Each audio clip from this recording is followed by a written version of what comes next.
Being a vegan bodybuilder is really tough. If you're one or want to become one, my hat is off to you because it's really tough. First, despite some claims otherwise, vegan bodybuilders just cannot get as big as other bodybuilders. Sorry, it's true. There's some very special problems associated with vegan bodybuilding that limits your growth. And we're going to look at how to get around those in this video, or at least to minimize them. Let's take a quick example so I can show you what vegans are up against.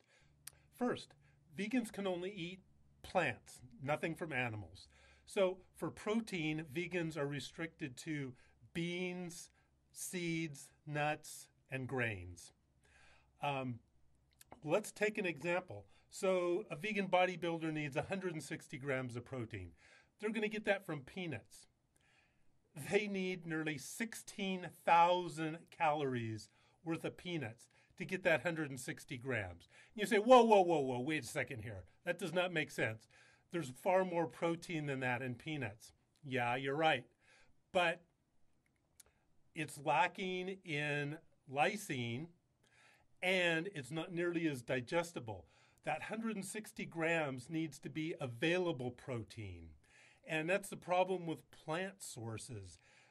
First of all, their amino acid profiles are not optimal. You can get around that with combining, and they're not as digestible. So those two things combined mean you have to consume massive amounts of calories to get the same amount of available protein you could by eating a chicken breast or a whey protein.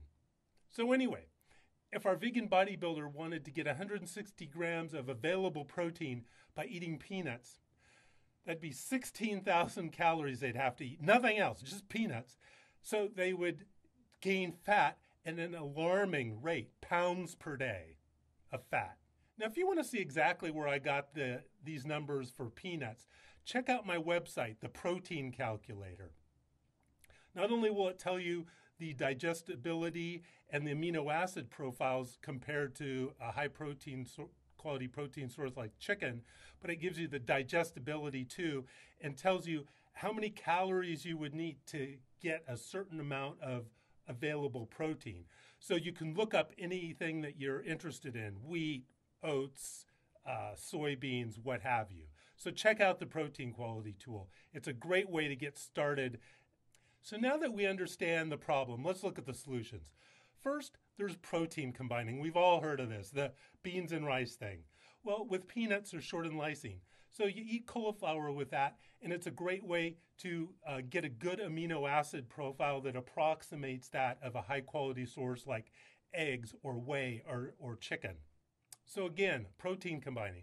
And the protein calculator on my website will give you a list of great complementary protein sources for anything you choose to help you even out the amino acid profiles.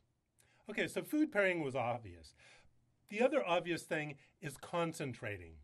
You can get soy protein concentrate just as you can get whey protein concentrate. And that gets rid of a lot of the fat and carbohydrates that are in the soy. So that's one way to go. But you still have the digestibility issue to wrestle with. So you still need to consume a lot more calories of the soy protein than you would of whey and other things. Similarly, instead of eating peanuts, you can buy defatted peanut flour like PB2. It actually tastes awesome, and it's actually fairly natural. All they do is take peanuts and squish the oil out of them. So like when you buy peanut oil, what's left is the peanut flour. It's just peanut protein.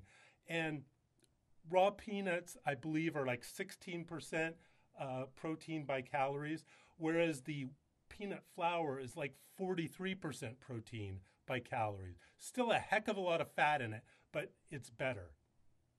So that's the second way that you can help if you're a vegan, is to use concentrated protein sources. For the soy protein powders that I found in the database, you'd still have to eat incredible number of calories worth to get that 160 grams of protein. 2,700 calories. That's still a heck of a lot of calories. And that's without eating anything else. So to get enough protein, you'd go way over your daily budget.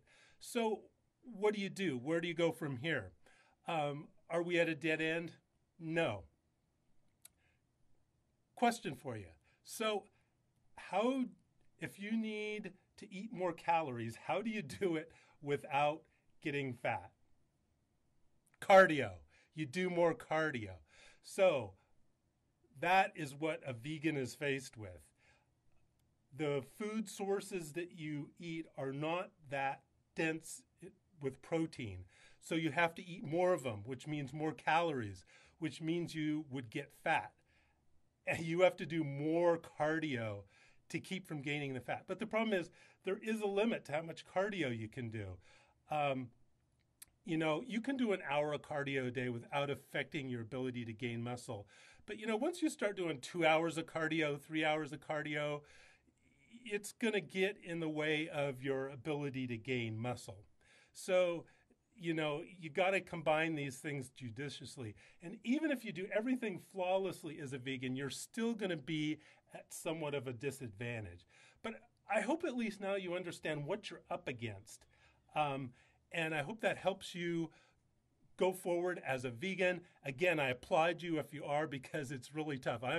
I'm predominantly a vegetarian. I eat a little meat when I go out, but I never have it at home. So I can relate to how difficult it can be. It's 10 times harder to be a vegan than a vegetarian. So anyway, that's it for this week. New video every Thursday. Thanks for watching. Auf Wiedersehen.